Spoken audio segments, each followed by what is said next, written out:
بسم الله الرحمن الرحیم. بینندگان عزیز سلام بر شما. امروز سه‌شنبه 12 شوال المکرم سال 1444 هجری قمری برابر است با 12 صفر سال 1402 هجری شمسی و مصادف است با دوم ماه می سال 2023 میلادی. توجه نمایید به مجموعه خبری این ساعت. در آغاز سرخط خبرها. توزیع 320 میلیون افغانی مدد معاش برای معلولین، یتیمان و بیوه زنان بر اساس فرمان رهبری امارت اسلامی در سال گذشته در هرات. بازدید 18,000 گردشگر داخلی و خارجی از بناهای تاریخی هرات در سال گذشته.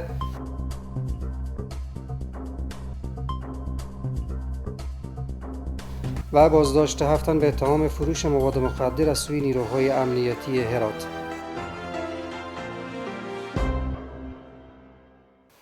مشروع اخبار.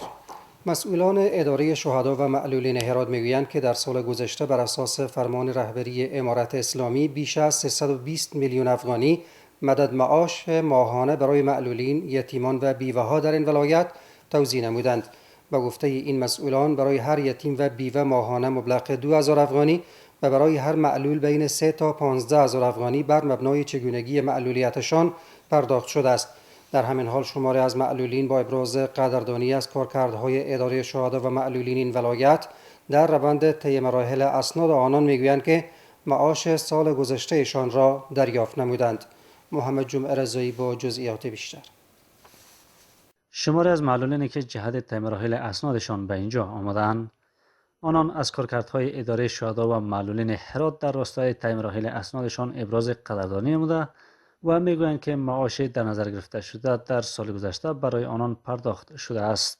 چیزی که به دسترس ریاست شهدا و معلولین بود از مرکز آمده بود همون با ما توضیح کردم دادم. ریاست شهدا و معلولین به هیچ کس مشکلی نیست که یا مثلا یا 2 روز یا 3 روز یا 1 روز یا هیچی، هر که همون کاغذی که به همون شعبه مربوط باشه به همون شعبه همون اجرا میشه. امارت چې راغلی دی موږ ټول مسلمانان چې ټول وساسي دي، هم د جنګ څخه وساسي دي، هم د عرفات څخه وساسي دي، د امارت څخه موږ ډېر راضي. در همین حال مسئولان در این اداره میگویند که سال گذشته مبلغ 320 میلیون افغانی را برای نزدیک به 12000 یتیم، معلول و بیوه در این ولایت توزیع نموده است. هغه تقریبا د امارت اسلامي 228 د شهداو کورنۍ دي، یعنی چې په هر کورنۍ کې بیا یتیمانو تعداد خو زیات وي، او د نظام قبلی د 380 کسان ثبت کړي دي، او د ملکی د 4650 کسان ثبت کړي دي، چې جمله د شهیدانو کورنۍ 2250 کورنۍ موږ په تیر کال کې په 1401 کال کې په هرات کې موږ د یتیمانو کورنۍ ثبت کړي وي. د دغو د پاره ک معلولین دي ک یتیمان، په معلولینو کې خو ما درته ویل کټګوري سته، ځکه معلول فرق لري د یوې اعضا سونې تر فلجه پورې، او د یتیمانو کورنۍ چې دي هغه فرق نه لري، که د نظام قبلی وي که د امارت اسلامي د شهید یتیم وي او که ملکیان وي چې په حادثو، په جنګونو، په طبیعي پیښو کې، مرګونو کې پلرونه وفات شوي. این مسئولان همچنان خاطر نشان میکنند که معلولین ثبت شده در این اداره در 3 کاتگوری اماراتی، نظام قبلی و ملکی تقسیم شده که مقدار معاش در نظر گرفته شده بستگی به چگونگی معلولیتشان داشتند. ولسوالیو کې هم په ګرد افغانستان کې په هر ولایت کې د وزارت خاصه موږ ته هدایت شوی دی چې ټولې کورنۍ د یتیمانو باید ارزیابي شي، ځکه مستحق کس ته باید دغه د امارت اسلامي د بودیجې څخه یو اندازه مساعدت ورسیږي.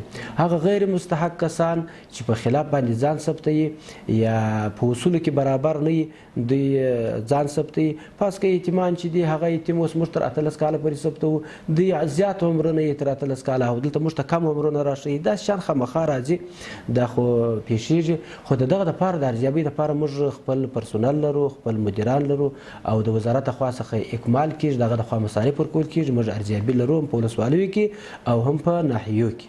به گفته این مسئولان، یتیمان و بیوه ها پس از سروی خانه به خانه به صورت شفاف در سطح ولسوالی ها و نواحی شهری ثبت سیستم گردیده است و در سال جاری به منظور تخصیص بودجه این پروسه به حالت تعلیق درآمده و به زودی دوباره آغاز خواهد شد. این در حالی است که سال گذشته رهبری امارات اسلامی افغانستان به منظور همکاری با اقشار معلولین، یتیمان و بیوه‌ها بودجه مدد معاش ماهانه را برای آنان تخصیص دادند. مسئولان گردشگری هرات میگویند که در سال گذشته بیش از 18,000 گردشگر داخلی و خارجی از مکانهای تاریخی این ولایت بازدید نمودند. به گفته این مسئولان 300 تن از این گردشگران اتباع خارجی بوده و تعداد گردشگران در این اواخر افزایش یافته است. جزئیات بیشتر در گزارشی از همکارم. مسئولان گردشگری هرات با بیان اینکه تعداد گردشگران داخلی و خارجی در این ولایت در این اواخر از مکانهای توریستی این ولایت افزایش یافته میگویند که یک روز قبل 25 گردشگر خارجی در دو گروه جداگانه از مکانهای تاریخی این ولایت بازدید نموده است. این گردشگران از کشورهای ایتالیا، استرالیا، آمریکا، هلند و مالزیا می باشد که به هدف بازدید از مکانهای تاریخی و توریستی به افغانستان آمدند. ورود سیاحان به هرات میتواند جنبه‌های خوب اقتصادی داشته باشه و در واقع میزان عواید سرانه هرات میتونه بالا ببره. از مصارف سیاحان که به خرج میرسد بر علاوه از اینکه شامل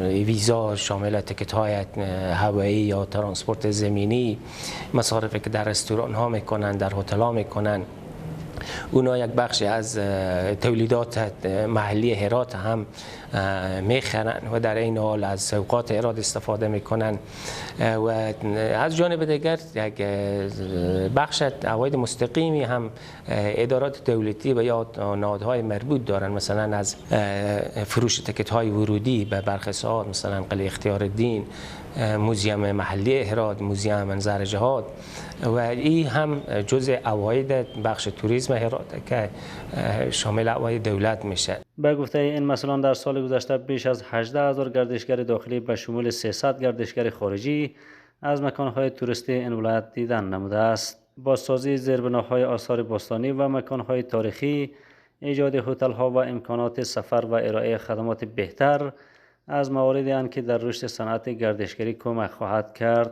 از 2-3 سال به این طرف روند ورود سیاحان به هرات خوشبختانه بیشتر شده نظر به بهبود وضعیت امنیتی در مرکز شهر و همچنین ولسوالی‌های هرات.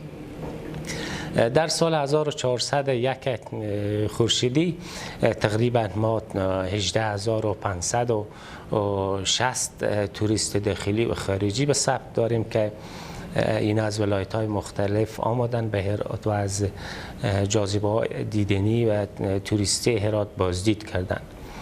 در این حال توریست‌های خارجی نزدیک به 300 توریست خارجی به ثبت رسیده، گرچه یک تعداد از سیاحان خارجی هم اونا ثبت نشدن، اونا به عنوان توریست ضمنی به هرات آمدند، یعنی یک فعالیت داشتن یا مربوط به سازمان‌های خارجی یا مؤسسات همکار بودن، اونا هم علاوه به این تعداد توریستی که به ثبت رسیده.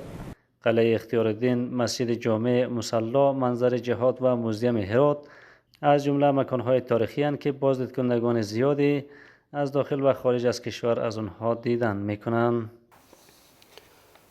2 تن در پیوند به اخاذی و فساد اداری از سوی نیروهای امنیتی هرات بازداشت شدند. پرسنل آمریت حوزه 8 امنیتی قماندانی امنیه 2 تن را در پیوند به اخاذی از مربوطات این ولایت به طور بالفعل بازداشت نمودند. از نزد این افراد مبلغ 15,000 افغانی پول نقد به دست آمده و اکنون تحت نظارت نیروهای امارت اسلامی قرار دارند. 7 تن در پیوند به فروش مواد مخدر بازداشت شدند. مدیریت مبارزه با مواد مخدر ولایت هرات طی چندین عملیات کشفی 7 تن را در پیوند به فروش مواد مخدر از مربوطات این ولایت بازداشت نمودند. از نزد این افراد مقدار مواد مخدر و مشروبات الکلی به دست آمده و اکنون تحت نظارت قرار دارند. همچنان دوسیه‌هایشان تکمیل و به ارگان‌های عدلی و قضایی ارسال گردیده است.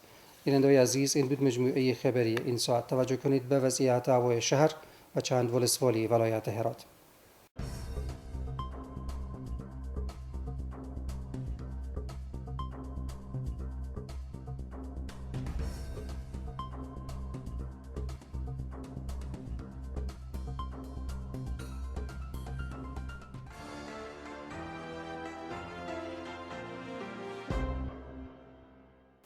و در پایان مرور مجدد بر سرخط خبرها.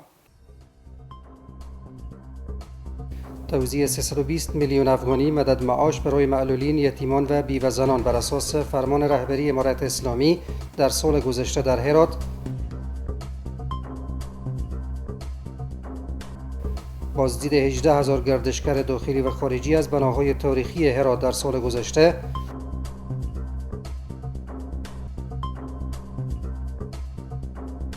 و بازداشت 7 تن به اتهام فروش مواد مخدر از سوی نیروهای امنیتی هرات. این بود مجموعه خبری این ساعت که تقدیم حضورتان گردید. وقت بر همه‌تان خوش. خدا نگهدار.